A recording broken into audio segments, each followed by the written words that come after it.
Hi friends, వర్షం పడుతుంది చూడండి. సన్నగా తుపర పొద్దునుంచి ఇలాగే ఉంది. ముందున్న ఇంటి వాళ్ళు వెనకాల తాడు కట్టుకుని అలా ఆరేసుకున్నారు. ఈ వర్షాకాలంలో అలా బట్టలు ఆరేసుకుంటే వర్షం వచ్చినప్పుడు అలా తడుస్తూనే ఉంటాయి, ఆరుతూనే ఉంటాయి. అలా కాకుండా ఒక చిన్న టెక్నిక్ వాడితే కనుక మనకి ఉపయోగంగా ఉంటుంది. అది చూపిస్తాను. హాయ్ ఫ్రెండ్స్, ఇది రూమ్లోనేనండి. పైన ఫ్యాన్ కనబడుతుంది చూడండి.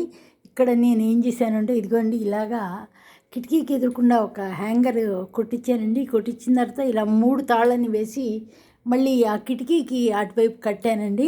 అయితే ఈ తాడుకి మధ్యలో గ్యాప్ లేకుండా ఉంటే బట్టలు ఆరడం లేట్ అవుతుందని చెప్పనేసి ఇలా హ్యాంగర్స్ అడ్డం పెట్టానండి.